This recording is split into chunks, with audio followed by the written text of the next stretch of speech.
కట్టెలు కొట్టేవాడి కథ. అనగనగా ఒక కట్టెలు కొట్టేవాడు ఉండేవాడు. అతను చాలా కష్టపడేవాడు. తెల్లవారకుండానే అడవిలోకి వెళ్ళి కట్టెలు కొట్టుకొని ఊరిలో ఆ కట్టెలు అమ్ముకొని జీవితం కొనసాగిస్తూ ఉండేవాడు. అలా ఉండగా ఒకరోజు కాలువ గట్టున చెట్టు నరుకుతుంటే తన గొడ్డలి నీళ్ళల్లో పడిపోయింది. నీళ్ళల్లో చాలాసేపు గొడ్డలి వెతుక్కున్నాడు, కానీ లాభం లేకపోయింది. ఎక్కడా గొడ్డలి దొరకలేదు. కాలువ గట్టున కూర్చొని అయ్యో అని బాధపడుతూ ఏడ్చాడు. రెక్కాడితే అని డొక్క ఆడదు అన్నట్టు పని చేస్తే పూట గడిచే పరిస్థితి. గొడ్డలి లేకపోతే కట్టెలు కొట్టలేడు. కట్టెలు కొట్టకపోతే అవి అమ్మలేడు. అమ్మకపోతే డబ్బులు ఉండదు. డబ్బు లేకపోతే కుటుంబం అంతా పస్తులు ఉండాలి.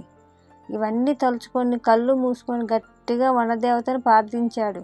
ఎలాగైనా గొడ్డలు దొరికేలా చూడు తల్లి అని మనసారా మొక్కుకున్నాడు. దేవత ప్రత్యక్షమైంది.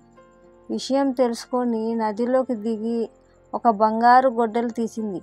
ఈ గొడ్డలి నీదా అని అడిగింది. అతను కాదమ్మా, ఇది నాది కాదు అని చెప్పాడు. దేవత మళ్ళీ నీళ్ళలో దిగి ఒక వెండి గొడ్డలి తీసింది. ఈ గొడ్డలి నీదా? కాదమ్మా, ఇది కూడా నాది కాదు అని అతను బదులు చెప్పాడు.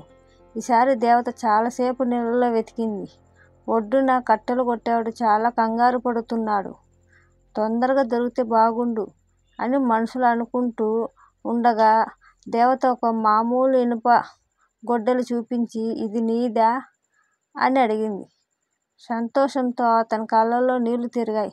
అమ్మయ్య అనుకొని అవునమ్మా ఇది నాదే అని అందుకోవడానికి చేతులు జాపాడు. వనదేవత అతని నిజాయితీని మెచ్చుకొని అతని ఇనుప గొడ్డలి ఒకటే కాక ఆ బంగారు గొడ్డలి, వెండి గొడ్డలి కూడా అతని చేతుల్లో పెట్టింది.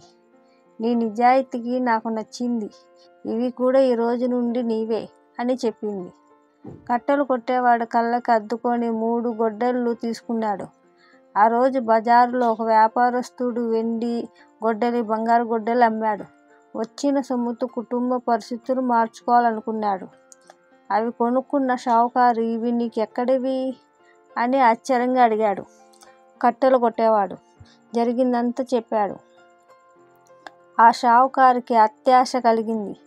వెంటనే అతను కూడా ఒక గొడ్డలి తీసుకొని వెళ్ళి కాలువలోకి విసిరేసి వనదేవతని ప్రార్థించాడు. వనదేవత ప్రత్యక్షమైంది. షావుకారు నా గొడ్డలి ఎట్టో పడిపోయింది, కొంచెం సహాయం చేయి తల్లి అని ప్రాధేయపడ్డాడు. వనదేవత నీళ్ళలో దిగి ముందరలాగానే ఒక బంగారు గొడ్డలి తీసింది.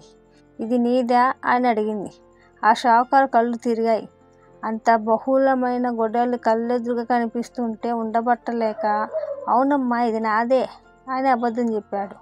వనదేవత కోపం వచ్చింది. అబద్ధం అని మాయమైపోయింది.